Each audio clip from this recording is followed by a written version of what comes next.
Hello ನಮಸ್ತೆ, ನಾನು ರಾಜು. ಅಷ್ಟೇ ನೀವು ನೋಡ್ತಿದ್ದೀರಾ Centre Point Kannada YouTube channel. National Herald ಪ್ರಕರಣ ಅಂದ ಕೂಡಲೇ ನಮ್ಮ ಕಣ್ಮುಂದಿಗೆ ಬರೋದು ರಾಹುಲ್ ಗಾಂಧಿ ಮತ್ತು ಸೋನಿಯಾ ಗಾಂಧಿ. ಈಗ ಕಳೆದ 15 ದಿನಗಳ ಹಿಂದೆ ಕೂಡ ಇಡಿ ರಾಹುಲ್ ಗಾಂಧಿ ಮತ್ತು ಸೋನಿಯಾ ಗಾಂಧಿ ಅವರ ಮೇಲೆ ಚಾರ್ಜ್ ಶೀಟ್ ಅನ್ನ ಫೈಲ್ ಮಾಡಿ ಇದೀಗ ಕೋರ್ಟ್ನಲ್ಲಿ ಈ ಪ್ರಕರಣ ನಡೀತಾ ಇದೆ. ಆದರೆ ಈ ನ್ಯಾಷನಲ್ ಹೆರಾಲ್ಡ್ ಪ್ರಕರಣದಲ್ಲಿ ಮತ್ತೊಬ್ಬರ ಹೆಸರು ಕೂಡ ಕೇಳಿಬಂದಿದೆ. ಅದು ಯಾರಂದ್ರೆ ನಮ್ಮ ನೆಚ್ಚಿನ ಧೀಮಂತ ಮುಖ್ಯಮಂತ್ರಿ ಆದಂಥ ಸಿದ್ದರಾಮಯ್ಯನವರ ಹೆಸರು ಕೂಡ ಕೇಳಿಬಂದು ಅವರಿಗೆ ಈಗ ಸುಪ್ರೀಂ ಕೋರ್ಟ್ ಬಿಗ್ ರಿಲೀಫ್ ಅನ್ನು ಕೊಟ್ಟಿದೆ. ನ್ಯಾಷನಲ್ ಹೆರಾಲ್ಡ್ ಪ್ರಕರಣದಲ್ಲಿ ಸಿದ್ದರಾಮಯ್ಯನವರಿಗೆ ಅತಿ ದೊಡ್ಡ ಗೆಲುವಾಗಿದೆ. ಹಾಗಾದ್ರೆ ನ್ಯಾಷನಲ್ ಹೆರಾಲ್ಡ್ ಪ್ರಕರಣಕ್ಕೂ ಮತ್ತು ಸಿದ್ದರಾಮಯ್ಯನವ್ರಿಗೆ ಏನ್ ಸಂಬಂಧ? ಯಾಕೆ ನ್ಯಾಷನಲ್ ಹೆರಾಲ್ಡ್ ಪ್ರಕರಣದಲ್ಲಿ ಸಿದ್ದರಾಮಯ್ಯನವರಿಗೆ ಸುಪ್ರೀಂ ಕೋರ್ಟ್ ಬಿಗ್ ರಿಲೀಫ್ ಅನ್ನು ಕೊಡ್ತು? ಇವೆಲ್ಲವನ್ನ ನೋಡೋಣ. ಅದಕ್ಕಿಂತ ಮೊದಲು ಇಲ್ಲಿಯ ತನಕ ನಮ್ಮ ಚಾನಲ್ ಅನ್ನು ಸಬ್ಸ್ಕ್ರೈಬ್ ಮಾಡಿಲ್ಲ ಅಂದ್ರೆ ಈಗಲೇ ಸಬ್ಸ್ಕ್ರೈಬ್ ಮಾಡಿ, ಜೊತೆಗೆ ಕಾಮೆಂಟ್ಗಳ ಮುಖಾಂತರ ತಮ್ಮ ಅಭಿಪ್ರಾಯವನ್ನ ತಿಳಿಸಬಹುದು. ಎಸ್ ವೀಕ್ಷಕರೇ, ನ್ಯಾಷನಲ್ ಹೆರಾಲ್ಡ್ ಪ್ರಕರಣ ಅಂದ್ಕೊಳ್ಳಿ, ಅದು ಸೋನಿಯಾ ಗಾಂಧಿ ಮತ್ತು ರಾಹುಲ್ ಗಾಂಧಿ ಅವರಿಗೆ ದೊಡ್ಡ ಮುಖಭಂಗವಾಗಿದ್ದನ್ನ ಕಳೆದ 15 ದಿನಗಳ ಹಿಂದೆ ನಾವೆಲ್ಲ ರಿಪೋರ್ಟ್ ಮಾಡಿದ್ವಿ. ಯಾಕಂದ್ರೆ ನ್ಯಾಷನಲ್ ಹೆರಾಲ್ಡ್ ಪ್ರಕರಣ ಅನ್ನುವ ಪ್ರಕರಣದಲ್ಲಿ ಸರಿಸುಮಾರು 2,000 ಕೋಟಿಯ ಆಸ್ತಿಯನ್ನ ರಾಹುಲ್ ಗಾಂಧಿ ಮತ್ತು ಸೋನಿಯಾ ಗಾಂಧಿ ಒಡೆತನದ ಯಂಗ್ ಇಂಡಿಯಾ ಪ್ರೈವೇಟ್ ಲಿಮಿಟೆಡ್ ಎನ್ನುವ ಕಂಪನಿ ಬರೋಬ್ಬರಿ ಅಂದರೆ ಕೇವಲ 50 ಲಕ್ಷ ರೂಪಾಯಿಗೆ ಖರೀದಿ ಮಾಡಿ ಎಜಿಎಲ್ ಕಂಪನಿಯ ಶೇರ್ ಅನ್ನ, ಆಸ್ತಿಯನ್ನ young India private limited company ಮುಟ್ಟುಗೋಲನ್ನು ಹಾಕೊಂಡು ಖರೀದಿ ಮಾಡಿತ್ತು. ಇದಾದ ನಂತರ ಯಾವಾಗ ಈ ಪ್ರಕರಣಕ್ಕೆ ಬೆಳಕಿಗೆ ಬಂತಲ್ಲ, ಬಿಜೆಪಿ ಆಗಿನ ಸಂಸದರಾದಂತಹ ಸುಬ್ರಹ್ಮಣ್ಯ ಸ್ವಾಮಿ ಅವರು ಒಂದು ಕೇಸ್ ಹಾಕ್ತಾರೆ ಕೋರ್ಟ್ನಲ್ಲಿ. ಅದಾದ ನಂತರ ಇಡೀ ಪ್ರಕರಣ ತನಿಖೆಗೊಳಪಡುತ್ತೆ.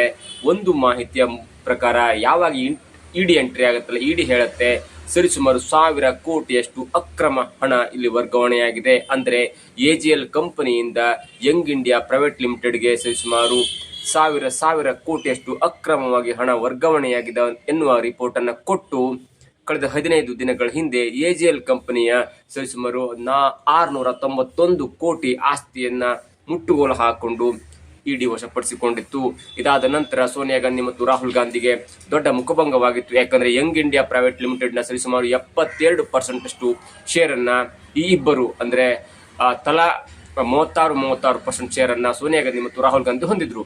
ಇವೆಲ್ಲ ಪ್ರಕರಣ ದೊಡ್ಡ ಸದ್ದು ಮಾಡ್ತಾ ಇರುವಾಗ ಅಂಥದೇ ಒಂದು ಪ್ರಕರಣದಲ್ಲಿ ಸಿದ್ದರಾಮಯ್ಯನವರಿಗೆ ಸುಪ್ರೀಂ ಕೋರ್ಟ್ ಬಿಗ್ ರಿಲೀಫ್ ಅನ್ನ ಕೊಟ್ಟಿದೆ.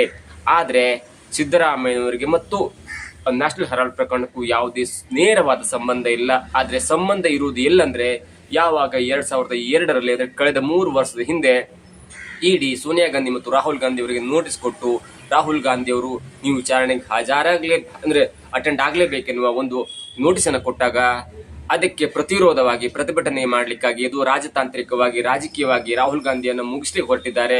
ಚುನಾವಣೆ ಬರ್ತದೆ 2024ರಲ್ಲಿ. ಹಾಗಾಗಿ ಈ ಮೊದಲು ರಾಹುಲ್ ಗಾಂಧಿ ಅವರನ್ನು ಹೇಗಾದ್ರೂ ಮಾಡಿ ಬಂಧನ ಮಾಡಬೇಕು ಎನ್ನುವ ರಾಜಕೀಯ ದುರೋದ್ದೇಶದಿಂದ ಬಿಜೆಪಿಯವರು ಇಡಿಯ ಮುಖಾಂತರ ರಾಹುಲ್ ಗಾಂಧಿಗೆ ಒತ್ತಡವನ್ನು ಹೇರಿ ರಾಹುಲ್ ಗಾಂಧಿಯ ರಾಜಕೀಯ ಭವಿಷ್ಯವನ್ನ ಮುಗಿಸ್ಲೇಬೇಕೆನ್ನುವ ಪಣ ತೊಟ್ಟಿರುವಂತಹ ಬಿಜೆಪಿ ಇದು ರಾಜಕೀಯ ದುರುದ್ದೇಶವಾದಂತಹ ಒಂದು ನೋಟಿಸ್ ಎನ್ನುವ ಕಾರಣಕ್ಕಾಗಿ ನಮ್ಮ ಕರ್ನಾಟಕದ ವಿರೋಧ ಪಕ್ಷದ ನಾಯಕನಾಗಿರುವಂತಹ 2022ರಲ್ಲಿ ವಿರೋಧ ಪಕ್ಷದ ನಾಯಕರಾಗಿರುವಂತಹ ಸಿದ್ದರಾಮಯ್ಯನವರು ತಮ್ಮ ತಂಡವನ್ನು ಕಟ್ಟಿಕೊಂಡು ಡಿ ಕೆ ಶಿವಕುಮಾರ್ ಇರುತ್ತಾರೆ ಮತ್ತು ರಾಮಲಿಂಗಾರೆಡ್ಡಿ, ಹೀಗೆ ಅನೇಕರು ಇರ್ತಾರೆ.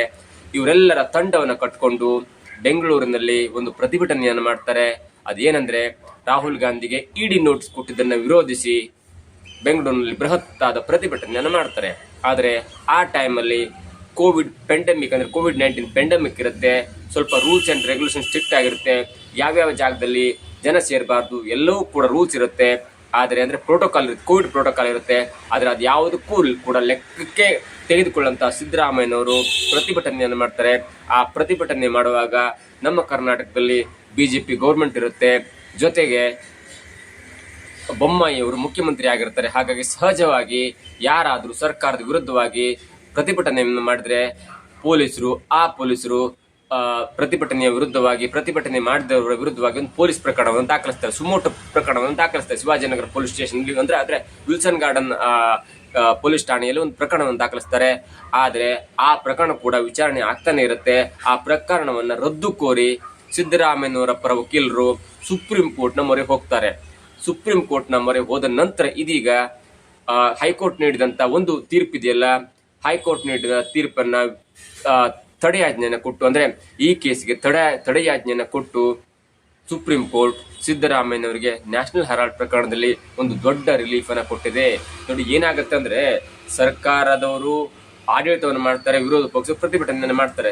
ಆದ್ರೆ ಯಾವುದೇ ಕಾರಣಕ್ಕೂ ಸರ್ಕಾರವಾಗ್ಲಿ ಅಥವಾ ವಿರೋಧ ಪಕ್ಷದವರಾಗ್ಲಿ ನಮಗೆ ಸೆಂಟ್ರಲ್ ಗವರ್ಮೆಂಟ್ ನಿಂದ ಟ್ಯಾಕ್ಸ್ ಬಂದಿಲ್ಲ, ಸಿದ್ದರಾಮಯ್ಯ ಹೇಳ್ತಾರಲ್ಲ ನಮಗೆ GST ಬಂದಿಲ್ಲ, 4 ಲಕ್ಷ ಕೋಟಿ ಹಣವನ್ನ ಸೆಂಟ್ರಲ್ ಗವರ್ಮೆಂಟ್ನವರು ಹಾಗೆ ಇಟ್ಕೊಂಡಿದ್ದಾರೆ, ಕೇವಲ ನಮ್ಗೆ 18 ರಿಂದ 30 ಸಾವಿರ ಕೋಟಿ ಮಾತ್ರ ಕೊಡ್ತಾ ಇದ್ದಾರೆ, ಹಾಗಾಗಿ ನಮ್ಮ ಕೇಂದ್ರ ಸರ್ಕಾರ ಮೋಸ ಮಾಡ್ತಿದೆ ಅಂತ ಹೇಳ್ತಾರಲ್ಲ, ಯಾವ ಕಾರಣಕ್ಕೂ ಕೂಡ ನಮಗೆ ಟ್ಯಾಕ್ಸ್ ಬಂದಿಲ್ಲ, ನಮಗೆ ಲಕ್ಷ ಕೋಟಿ GST ಬಾಕಿ ಉಳಿಸ್ಕೊಂಡಿದ್ದಾರೆ ಎನ್ನುವ ಕಾರಣಕ್ಕಾಗಿ ಒಂದೇ ಒಂದು ಪ್ರತಿಭಟನೆಯನ್ನ ಮಾಡಿರಲಿಲ್ಲ. ಜನರಿಗೆ ಒಳಿತಾಗುವಂತ ಕೆಲಸದ ವಿರುದ್ಧವಾಗಿ, ಕೆಲಸದ ಪರವಾಗಿ ಯಾವುದೇ ಒಂದು ಪ್ರತಿಭಟನೆಯನ್ನು ಸಿದ್ದರಾಮಯ್ಯನವರು ಇಂದಿಗೂ ಕೂಡ ಮಾಡಲಿಲ್ಲ. ಅವರು ಮಾಡಿದ್ದು ಯಾವುದಂದ್ರೆ, ರಾಹುಲ್ ಗಾಂಧಿ ಅವರಿಗೆ ವೈಯಕ್ತಿಕವಾಗಿ ತೊಂದರೆ ಆದಾಗ, ಸೋನಿಯಾ ಗಾಂಧಿ ಅವರಿಗೆ ವೈಯಕ್ತಿಕವಾಗಿ ತೊಂದರೆ ಆದಾಗ, ಅಥವಾ ಗಾಂಧಿ ಕುಟುಂಬಕ್ಕೆ ವೈಯಕ್ತಿಕವಾಗಿ ತೊಂದರೆ ಆದಾಗ ಇವರು ಪ್ರತಿಭಟನೆಯನ್ನು ಮಾಡ್ತಾರೆ.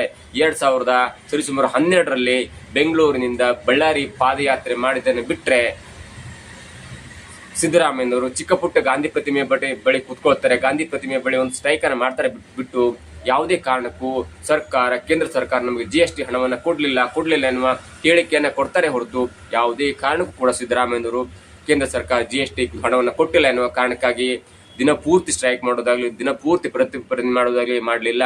ಅವರು ಮಾಡೋದೊಂದೇ, ತನಗೆ ಅಧಿಕಾರವನ್ನು ಕೊಟ್ಟಂತ CM ಹುದ್ದೆಯನ್ನ ದಯಪಾಲಿಸಿದಂತ ಗಾಂಧಿ ಕುಟುಂಬಕ್ಕೆ ಏನೆಲ್ಲ ಬೇಕಲ್ಲ, ಅವರ ಮನವೊಲಿಸಲಿಕ್ಕೆ ಏನೆಲ್ಲ ಬೇಕಲ್ಲ ಅದನ್ನ ಮಾತ್ರ ಮಾಡ್ತಾರೆ. ಹಾಗಾಗಿ 2022ರಲ್ಲಿ ಕೋವಿಡ್ ಪ್ರೋಟೋಕಾಲ್ ಇದ್ರೂ ಕೂಡ ರಾಹುಲ್ ಗಾಂಧಿ ಅವರ ಮನವೊಲಿಸಲಿಕ್ಕೆ, ರಾಹುಲ್ ಗಾಂಧಿ ಅವರ ಕಟಾಕ್ಷಕ್ಕೆ ಪಾತ್ರರಾಗಲಿಕ್ಕೆ ಬೃಹತ್ತಾದ ಪ್ರತಿಭಟನೆಯನ್ನು ಮಾಡಿ ರಾಹುಲ್ ಗಾಂಧಿ ಅವರ ಪರವಾಗಿ ಮಾತಾಡ್ತಾರೆ, ಕೇಂದ್ರ ಸರ್ಕಾರದ ವಿರುದ್ಧವಾಗಿ ಮಾತಾಡ್ತಾರೆ. ಆದ್ರೆ ಆಗಿನ ಸರ್ಕಾರ ಸುಮೋಟೋ ಕೇಸನ್ನು ದಾಖಲಿಸಿಕೊಂಡು ಶಿವಾಜಿನಗರ ಅಂದ್ರೆ ವಿಲ್ಸನ್ ಗಾರ್ಡನ್ ಪೊಲೀಸ್ ಠಾಣೆಯಲ್ಲಿ ಒಂದು ಪ್ರಕರಣ ದಾಖಲಾಗುತ್ತೆ.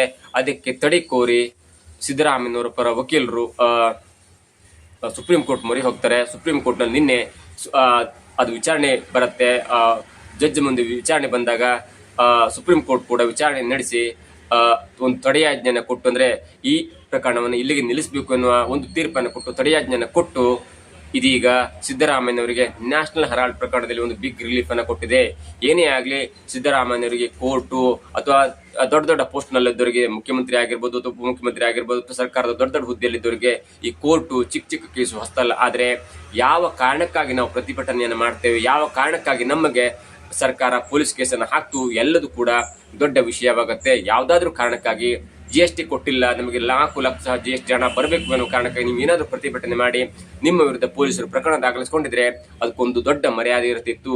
ಆದ್ರೆ ನೀವು ಪ್ರತಿಭಟನೆ ಮಾಡಿದ್ದು ಕೇವಲ ರಾಹುಲ್ ಗಾಂಧಿ ಅಥವಾ ಸೋನಿಯಾ ಗಾಂಧಿ ಕುಟುಂಬವನ್ನ ಒಲಿಸಿಕೊಳ್ಳಿಕ್ಕೆ.